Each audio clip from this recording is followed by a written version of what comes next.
mean that anything else that's good within me is taken away from me. I still own that.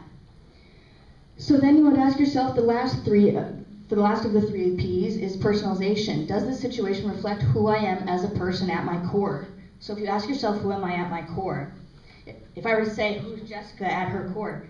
Jessica is one of the most generous, kind, and loving individuals I have ever known. Sweet as can be. And let's say Jessica were unemployed. Would that take away the fact that Jessica is loving, kind, generous, and sweet? No. So you ask yourself these things that really matter at the end of the day when you go to bed at night. You know, do I think I'm a good person? What's good inside of me that lasts no matter what, that I was born with, and that I can use in a productive way and to give to others?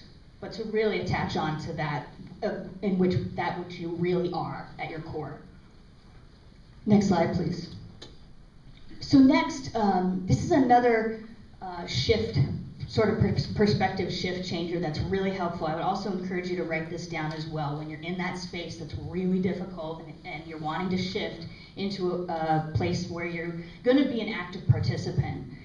These are called the allies. So this is an advantageous perspective. So the first question that we're going to attend to is gratitude, which means you're going to orient toward the present good in your life. So you're going to ask, and this is kind of similar to the three P's, but for gratitude, you're going to ask, what is going well in my life? So what can I be grateful for? Am I grateful for my health? Am I grateful that I have a roof over my head? Am I grateful that I have clothes on my body? Am I grateful that I have food? Am I grateful that I have friendships? So really orienting toward what it is you do have, because being unemployed, it can just cover your whole life and just smother you and drown you and create a perspective that's actually not realistic.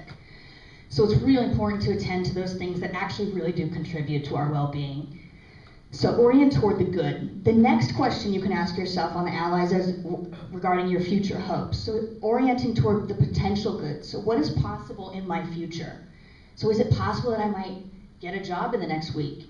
Yes. Is it possible that my child may get picked for all-stars on the baseball team? Yes. Is it possible that if I set smart goals, I will achieve the smart goal that I set with the timeline for next week? You bet. So that's a way to orient toward the potential good in your life for what's to come and how you actively participate in that. And then the next advantageous perspective that you can adopt is a question of action. So orient toward what you can create. So what actions, you would ask yourself, what actions can I take to turn potential good into present good? So when you're asking yourself about a potential job, and let's say that there are 3 deadlines by Friday for applying to a job, and you say to yourself, all right, how am I going to get all these 3 done? Oh my goodness, I'm not going to be able to get it all done. It becomes so overwhelming, so then you just don't do anything. Well, that never works, even though we all have done it. And so what you would say, what you can do is create a schedule like Jessica talked about.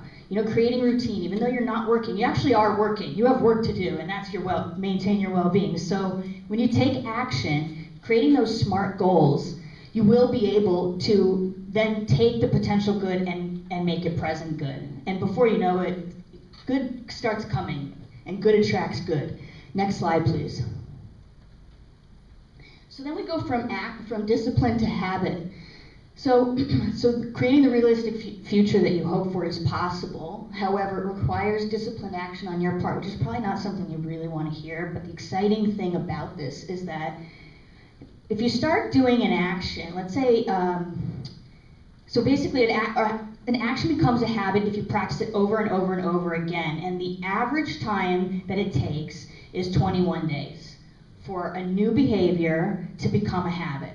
So if you practice a behavior every day at a certain time, let's say, for 21 days, it's likely that on day 22, that's going to become a habit, depending on how difficult the behavior is that you're trying to adopt. So I'll give you an example of a behavior that I practiced and was extremely disciplined about that really changed my perspective in life a number of years ago. So I used to get really down about things, and it was easy to upset me, and I thought to myself, geez, what do I have to be grateful for? And so I said, you know what, because I naturally just go to this negative place, I'm gonna force myself to go to a more positive place and focus on the good.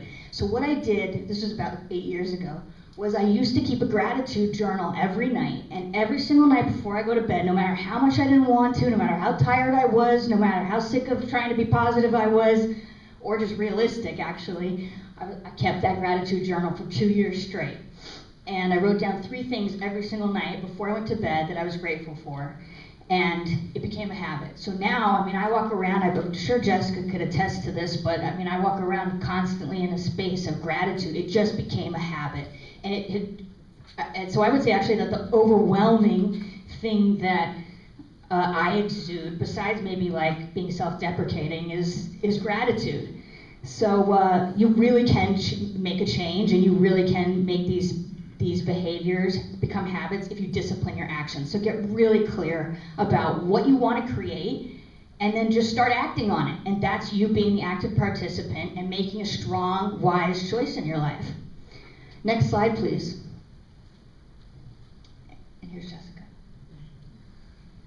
And so we're getting into the final part of this presentation where we talk about positive interventions, and we're going to give you concrete tools like the gratitude journal that you can do every day, anytime that you are feeling down. So positive interventions, a traditional intervention, like one you would think about for alcohol, is taking away something that is inhibiting your well-being. If somebody is an alcoholic and you take that part out of their life, you're increasing their well-being by taking away something bad. A positive intervention increases somebody's well-being by contributing to something good. So contributing to their relationships, contributing to the positive emotion in their life, etc. And the positive interventions that we're going to present to you, many of them have been empirically validated. So tests have been done on them to actually show that they do, like the gratitude journal, has been shown empirically to have benefits 6 months down the road on people's well-being. So next slide, please. And just to give you a quick overview of well-being, there's 4 areas that we're going to target, and they're the 4 areas that are considered the pillars of well-being. One is positive emotions. The good feelings that you feel are very important. Meaning and engagement, how much purpose you feel, how actively interested and involved in your life you are. The positive relationships and the positive accomplishment. So accomplishment is, again, most important and most helpful to you when it is connected with a meaning, connected with some purpose that you consider important. Next slide, please. So this is the toolkit. Next slide.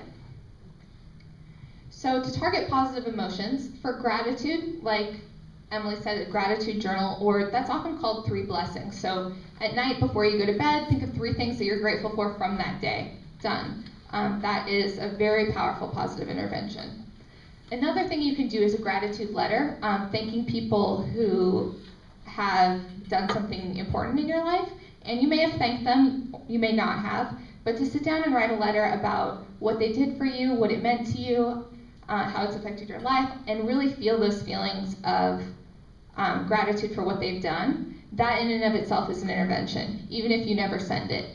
If you want to send it, that's also great too. They will probably really appreciate it, and it'll be a positive intervention for them when they read it.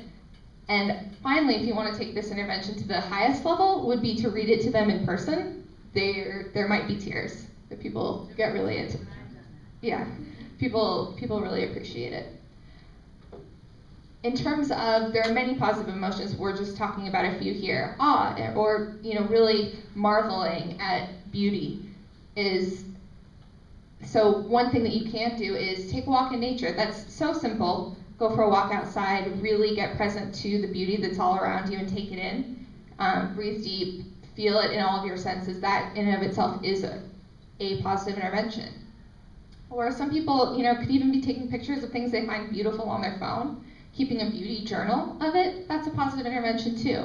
So it's really kind of whatever works for you to make you more aware of the good in your life and really, in this case, hitting your positive emotions. In terms of cultivating love, playing with your pets. That's a wonderful one. Leaving somebody a love note. They will definitely smile when they read it, and you'll smile when you write it. Or loving yourself by accepting a compliment graciously. Somebody, says something nice to you, instead of being like, oh, no, just say thank you, and, love yourself for a second. That's a positive intervention. So these can be very simple things, but they can make a big difference if you are intentionally doing them. And then for meaning and engagement, I talked earlier about volunteering, altruistic acts, and how important they are for somebody's well-being. So if you decide, I'm just going to devote 1 hour a week, that will help you. That will make you healthier and happier. Or one thing we haven't talked about is a flow state, and that's a state of consciousness in which somebody is completely immersed in what they're doing. And it kind of happens when people, you get so involved in doing something that you totally lose track of time. It's actually very psychologically healthy. So if you can think of times when you get completely, all of your senses are engaged in what you're doing. So surfing is notorious for being very flow producing. Rock climbing, playing chess, dancing. For me, it's when I'm writing, when I'm doing work that I'm really into.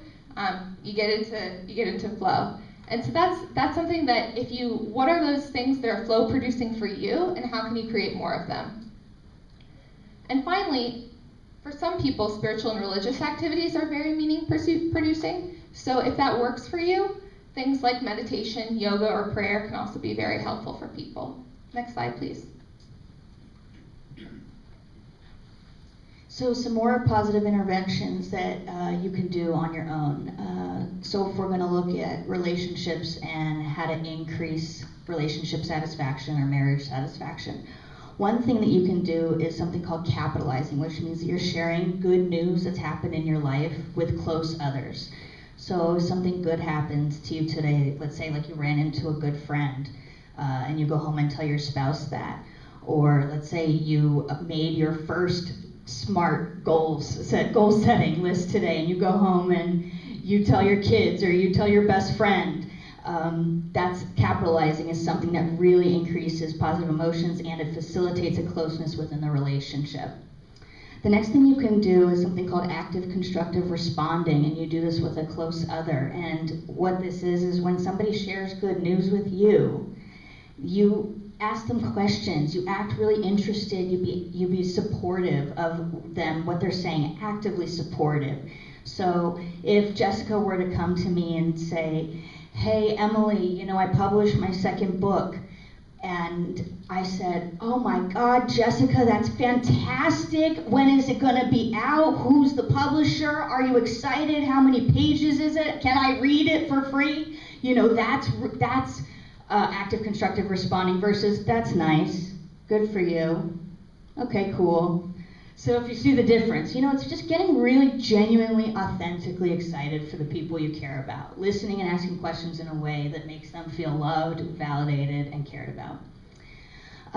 One last thing that you can do, there are many things you can do in relationships, but the third one that we're going to talk about that will enhance relationship satisfaction is taking part in novel experiences with others. So this is doing novel, meaning new. So doing something new that neither you nor your partner have done together before. So that could be exploring an unfamiliar area, like let's say you live in town here, but you've never been over to Hancock Park, and they have beautiful homes over there, and maybe you just go on a walk with your significant other and just look at the houses and use some awe, appreciate the architecture of these incredible houses here in Hancock Park. That's something, novelty is something that really brings passion back into relationships even after 20 years, and I guarantee you'll be really excited and surprised when you go home that night.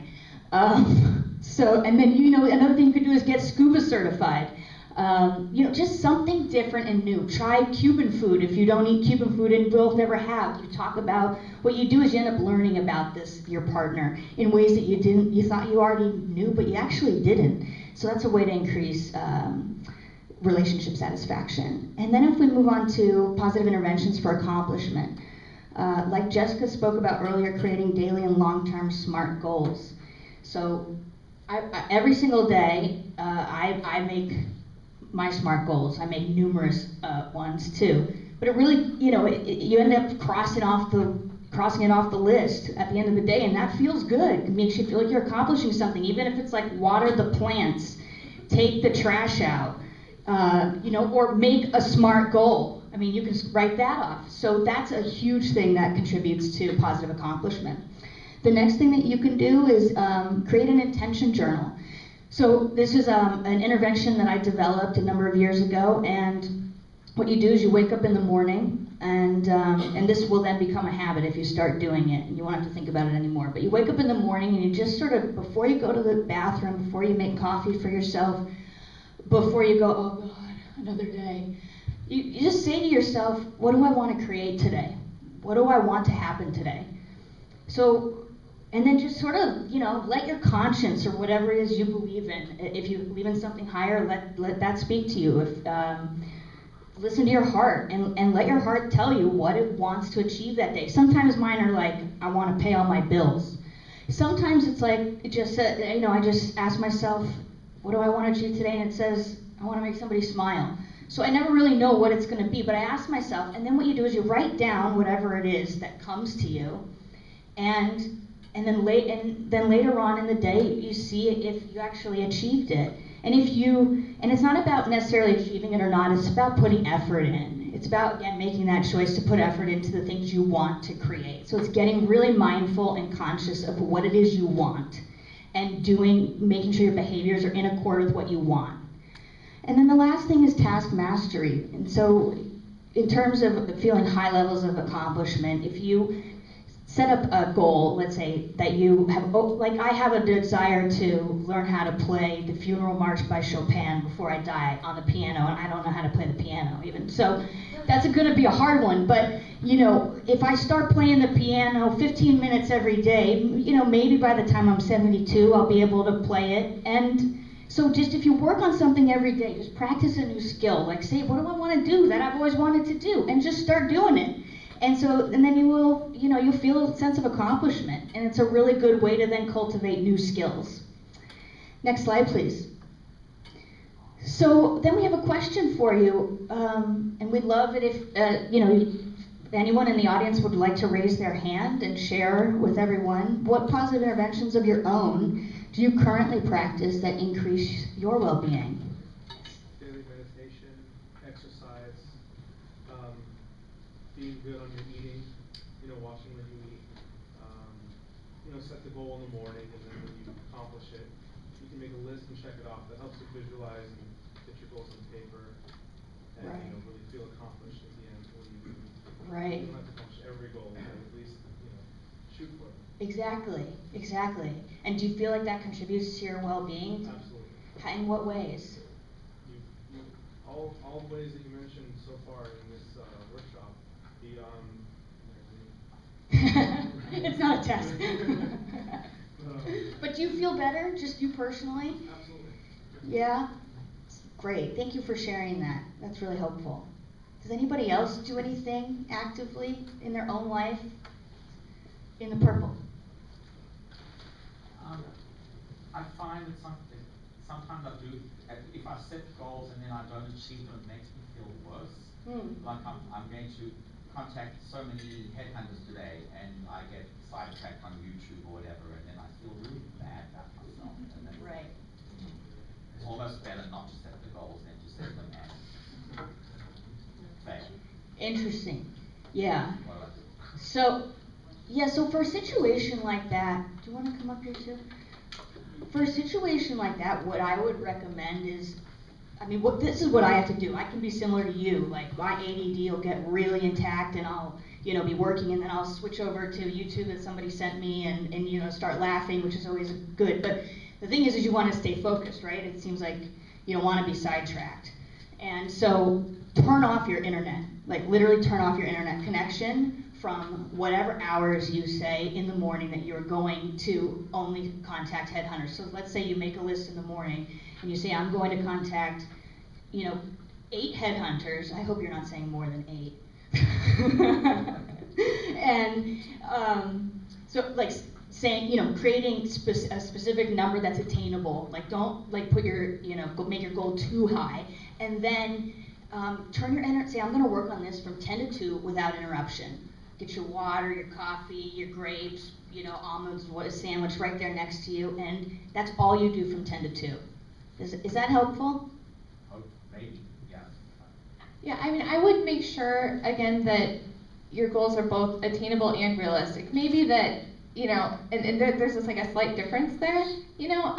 Sometimes when we set really high goals, it can be very defeating to not meet them. So maybe contacting 10 headhunters is attainable, but is it realistic given my energy today, given all of the other things that I have to do, given all of these things? So making it so, especially even at the beginning, setting goals that you are likely to achieve, so that you get on a roll, so that you don't give up the whole process altogether.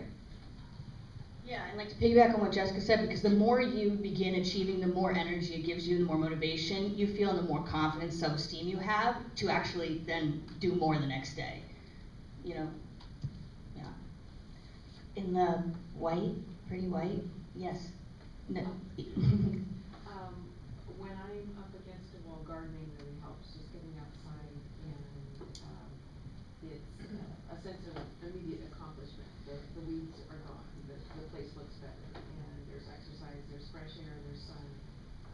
That's sort of my go-to place.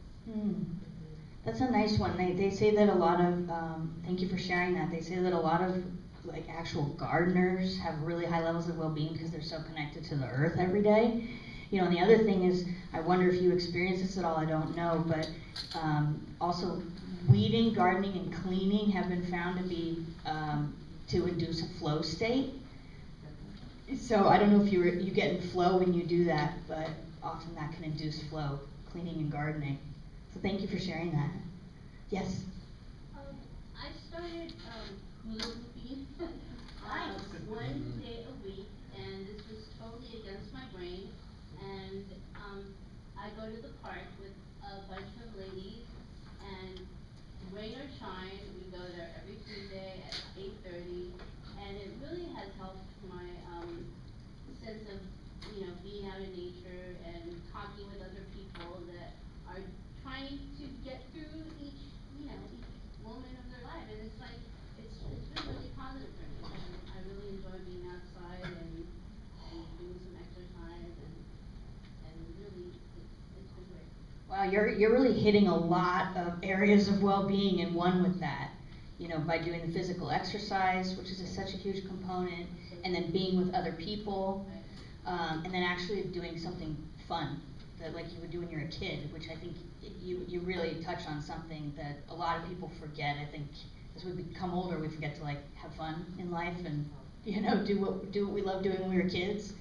And so it's interesting what you bring up, because there's really strong research that if you have one thing that you do, that you schedule and you anticipate every single month, you're doing it every week, so your well-being must be pretty high.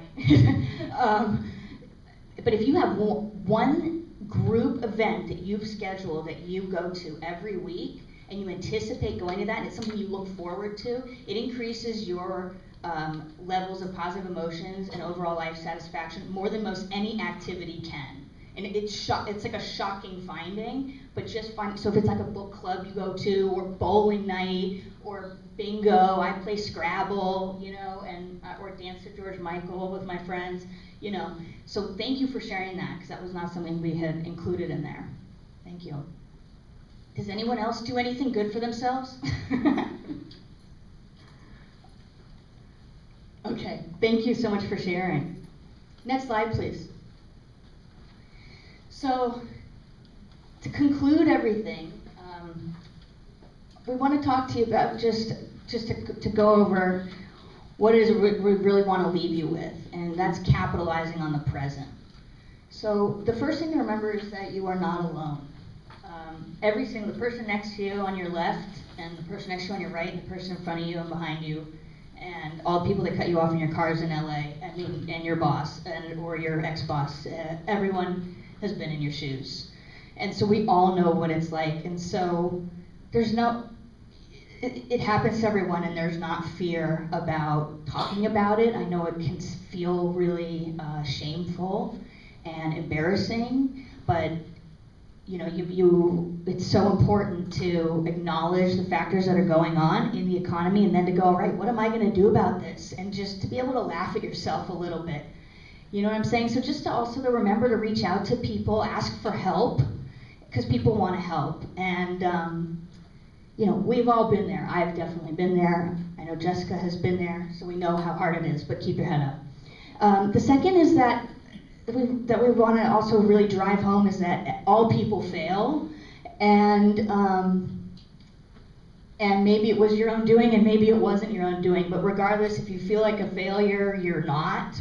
You just had a sort of bump in the road, and maybe feels like a big bump, but you're going to get through it.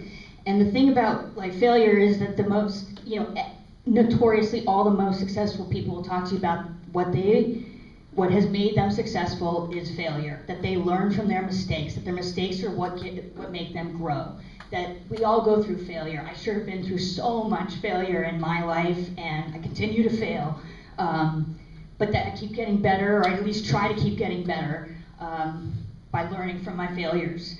So, and then the third is that tough times can build character. So this is a really huge opportunity for you to be able to look at yourself and go, what am I made of? This is hard, no doubt. So what am I made of? How do I wake up every day? Look at how resilient I am. You can say that to yourself, and you need to say that to yourself. Look at how resilient I am. And look at all the good that's inside of me. Look at all the things I can do that I was born with, or the things that I can learn how to do. But there's so much good inside of you. But really the test of character is how do you get through the tough times? And you know that from relationships, and you know that just by being in a relationship with yourself. So really look at this time too as to capitalize on the present as a time to build character. This makes you stronger if you choose to make yourself stronger from it. And then fourth is we really hope you're going to maintain an accurate perspective. So use those 3 Ps, those 3 P questions that we gave you, and use those allies, because they are your allies. They really will help you to stay present, to see the whole picture, because it's so, like I said, and like Jessica said, it's so easy to get in have that dark cloud sort of loom. But that's just a choice. You just cannot allow that. So remember those 3 Ps and remember your allies.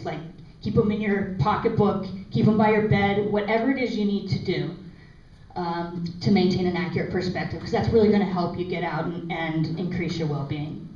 And then last, we really, like I just said for number 3, we really hope you choose to grow from this experience, to be that active participant and say, I'm going to grow, I'm going to make this a good experience. And we also hope that you choose to cultivate high levels of well-being, and these positive interventions that we gave you in this toolkit, I promise you, we both promise you that science has found they really can change lives. And I can say that for myself because I practice it, and I have been practicing it, and it really can transform things. So try it, and I think you'll feel good. Next slide, please.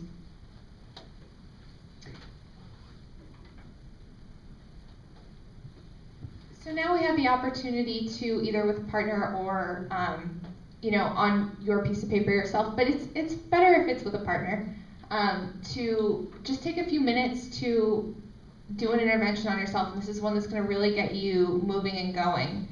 So you ask yourself, ask, what do you want in your life? Is this something achievable again?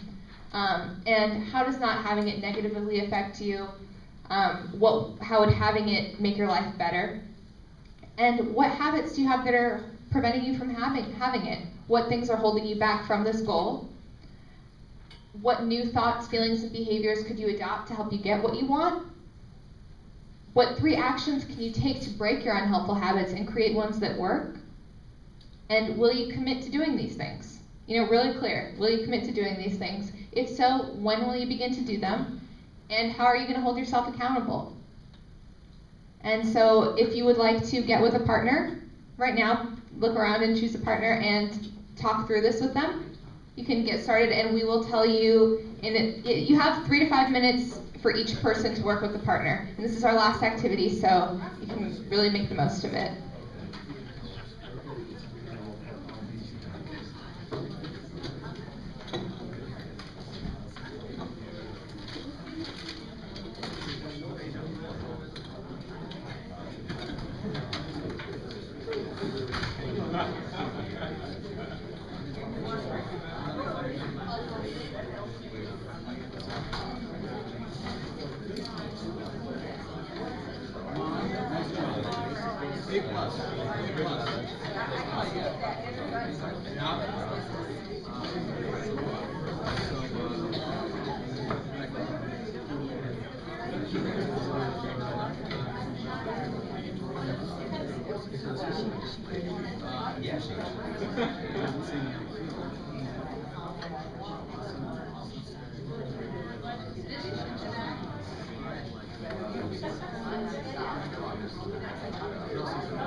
Okay, everyone, if you haven't switched so that your partner is sharing, please do so now.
Okay,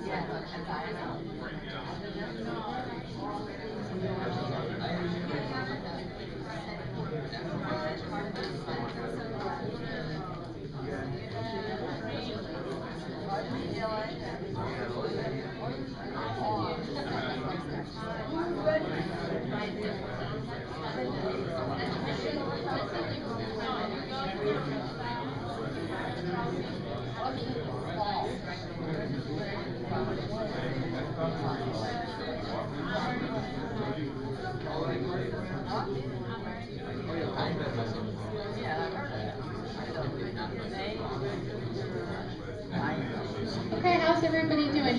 You need more time, or is this about good for people?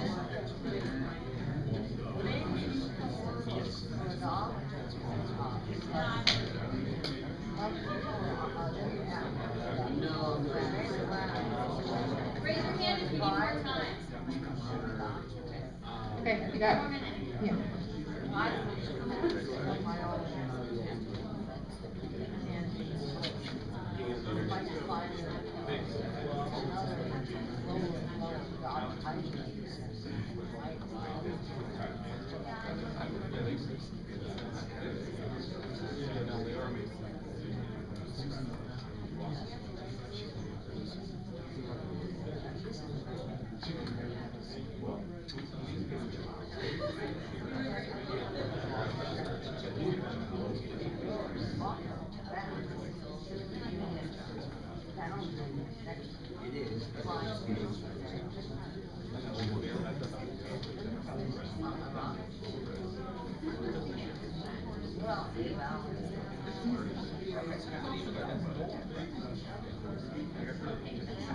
Okay, so we're gonna wrap up this section here right now and ask if anybody has anything they want to share about this exercise before we move on to this. Any experiences that they thought were worth sharing?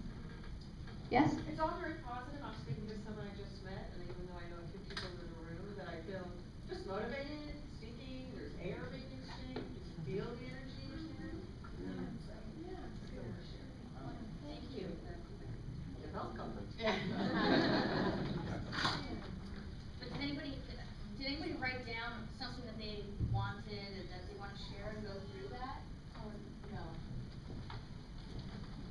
Yeah? I see it.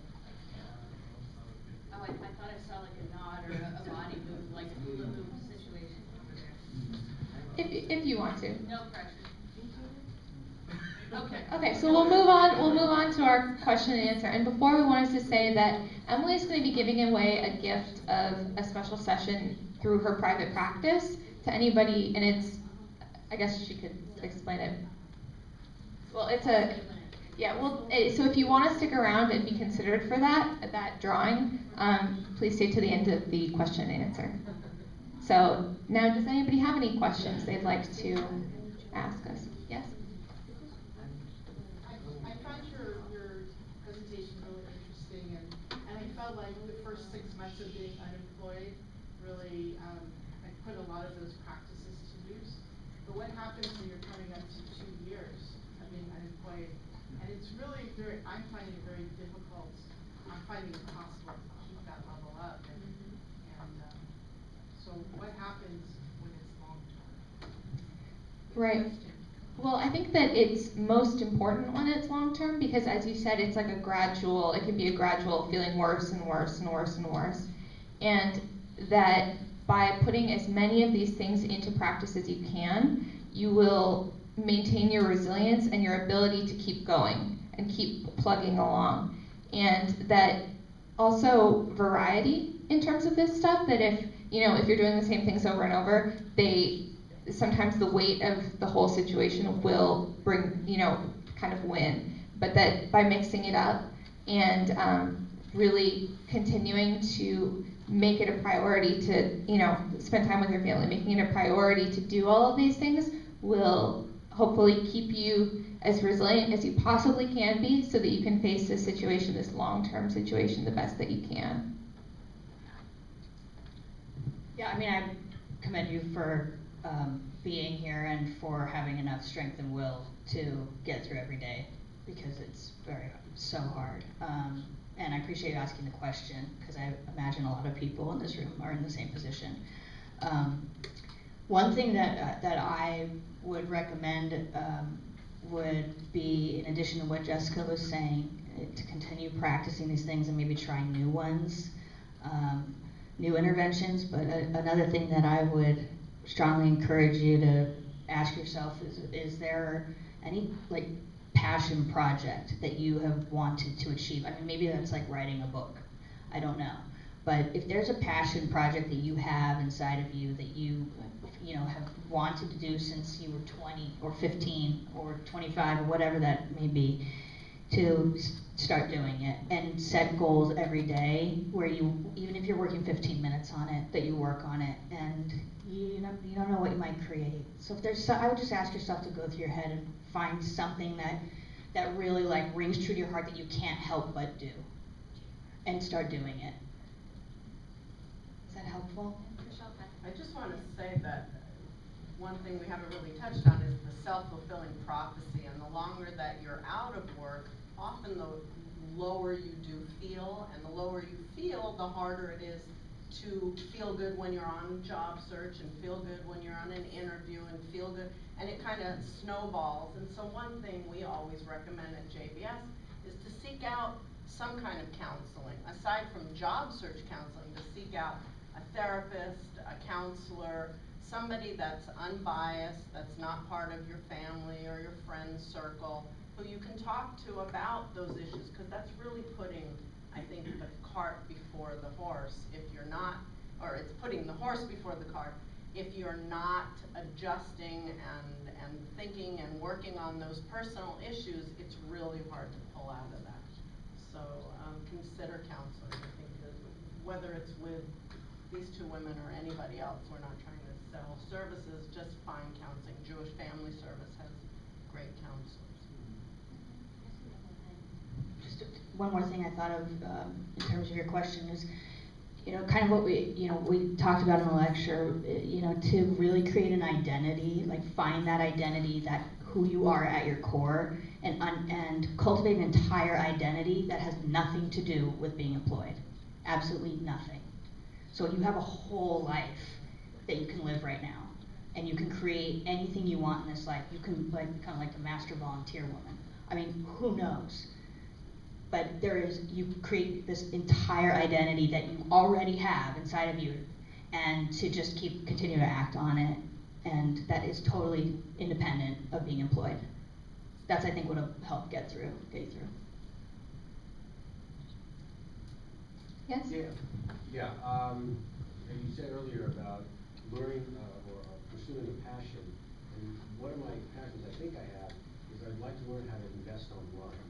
However, learning how to do that is a challenge, because there's always certainly people willing to sell you how to do that.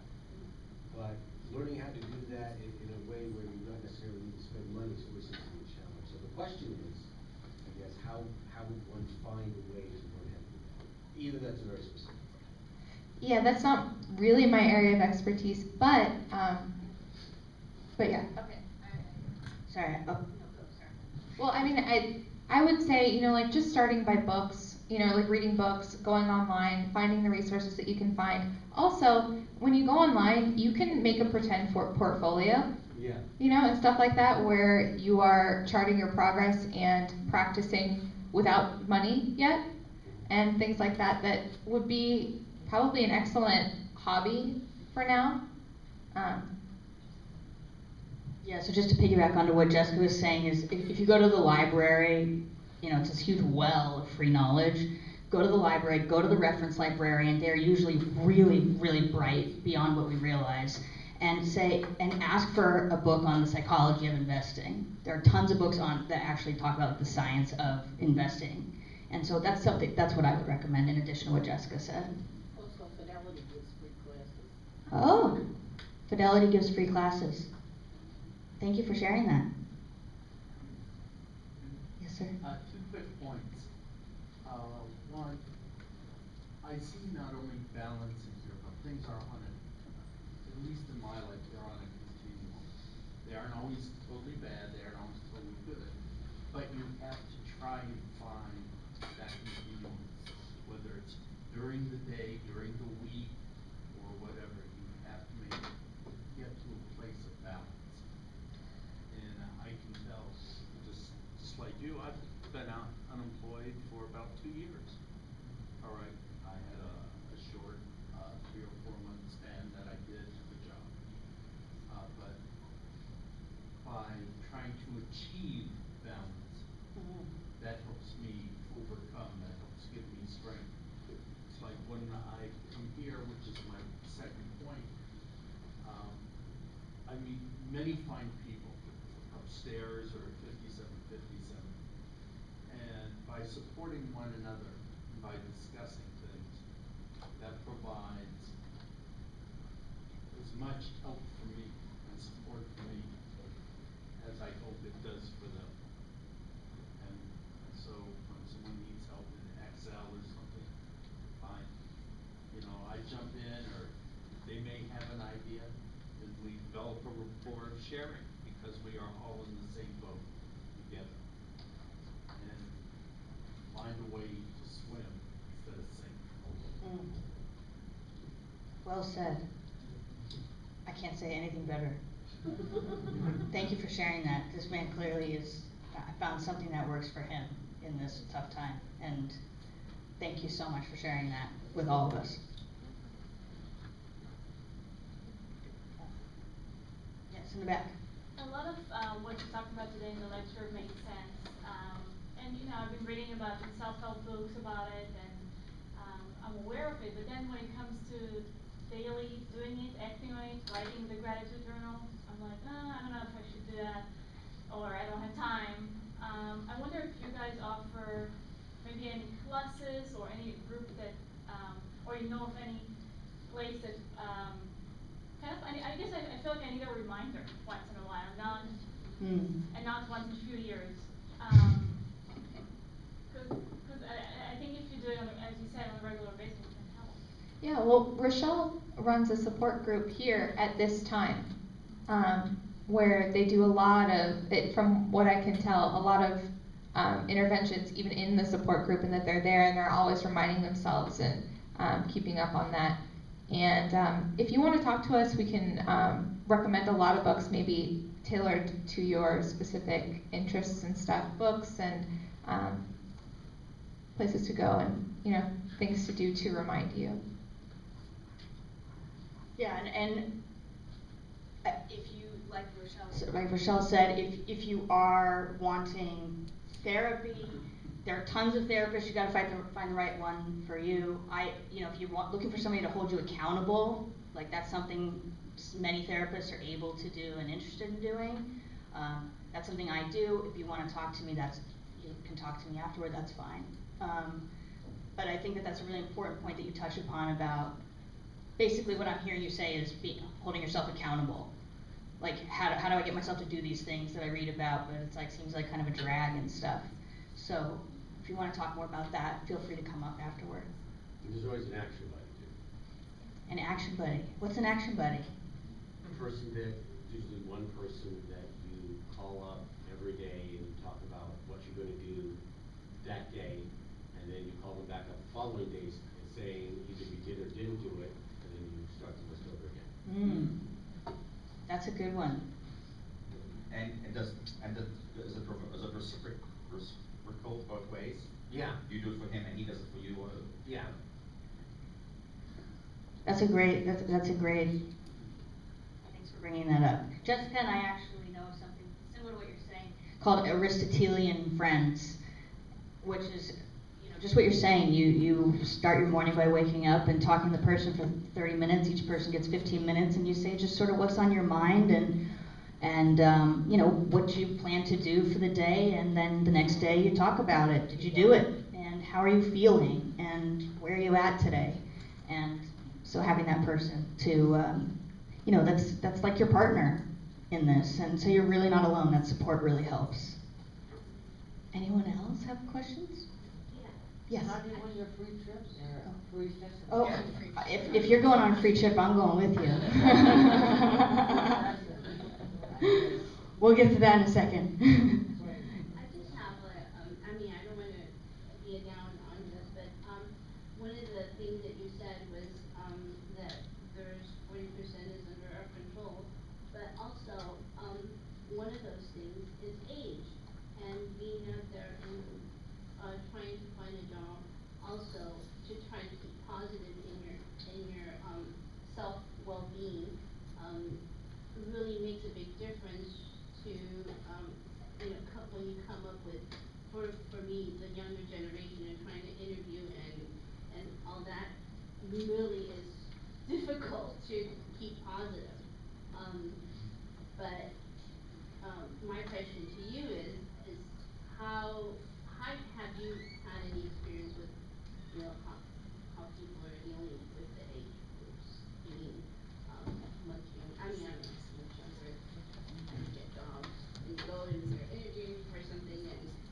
And that is very difficult. And the thing that you said about the 40%, that not being able to find a job because you're older or because of any reason would fall into the 10% of circumstances, that the circumstances have a much smaller portion in terms of their effect on your well-being than how you choose to react. But you know, even when you're thinking about, man, you know, there's all these younger people who are applying for the same jobs, there's also different ways to look at that. For example, they don't have any experience, you know? I have tons more experience than them. You know, they've never had a job before. So it is difficult, but there are ways that you can just continually choose to focus on the thoughts that will elevate you, so that you aren't, you know, being dragged down by difficult circumstance after difficult circumstance. I think we're gonna need to wrap it up. We'll take one last question. One last question, gentlemen. I would say that occasionally that thought goes through my mind, you know, the age situation, but for the most part, I'm not so concerned about that. What I'm most concerned about is not being given the opportunity to get an interview and being excluded before I'm even given the opportunity to sit across the table. I'm sure many here feel the same way. Sit across the table from someone who's 25 or 30 years old. And that's something that I'm dealing with psychologically, day to day, moment to moment. And one of the processes that I use to get myself through those negative thoughts, and it may sound a bit trite, but it's to concentrate on my breathing. And realizing that when I go to those negative areas, my breathing becomes shallow. Breathing does become shallow, almost to the point where I feel like I'm not breathing. And when I get back into some sort of a cyclical breathing, breathing in, breathing out, it loosens up that negativity. It still doesn't solve the problem, but it makes it a little bit more manageable in the moment. Right. Thank you for sharing that. And you know, and to add to what you're saying, you know, in addition to becoming mindful and just using that breath, that's actually a positive intervention that increases positive emotions of love when you do a meditation like that. So that is another intervention that's not one that we included, but you're doing one. And in addition to that, when you, you know, the other thing that I would say in that situation also is like, do I have control if they take me in for this, to be given the chance or not? Like, is that within your control or not? So can you worry about it or not? I mean, you can, but will it do you any good? I'm oriented that way, but I try to not to go that way. Right, so just like back to that locus of control thing, you know, for everyone, you know, it's just asking yourself, can I control the situation? Is this something that's within my control? If it's not, just you gotta move forward. You just have to take the next step. So thanks so much for sharing that. And one other thing that I found in my semi-long-term job search was that the thing that got me the interviews past like not even being seen were my connections. When I finally started reaching out, who do I know that could possibly help me? And reaching out to all of them, that's what made the difference and got me the interviews in the door. So anyway, we need to wrap it up, and if you would like to be considered for the drawing for the session with Emily, which is going to be a strengths session, kind of identifying your strengths, working with them, introductory thing, please write your name, first and last name, on a scrap of paper, and your phone number, and everybody can bring it up here. Like forward or something, yeah. So basically it's a, there's an assessment that was done, a ton of research was done by some scientists for over 3 years. They looked at all religions, they looked at all races, They looked at age, gender, everything, to figure out what are the human strengths that live within every single human being, in all of us.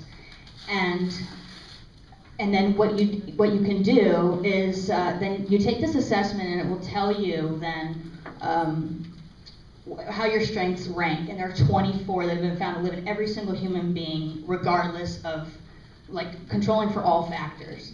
And the research has found that when you know what your strengths are, which are called the virtues and actions, when you know what your strengths and virtues are, and you do positive interventions that are aligned with your strengths, it increases your well-being, like skyrockets it. So something that I do is I do a session with people doing strengths work, and so I'm offering I'd love to help someone, and if anyone's interested, to get this free gift.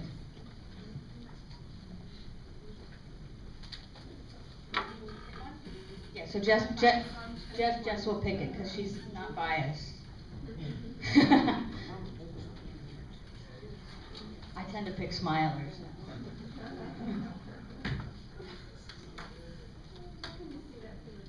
Right? Rick Owens?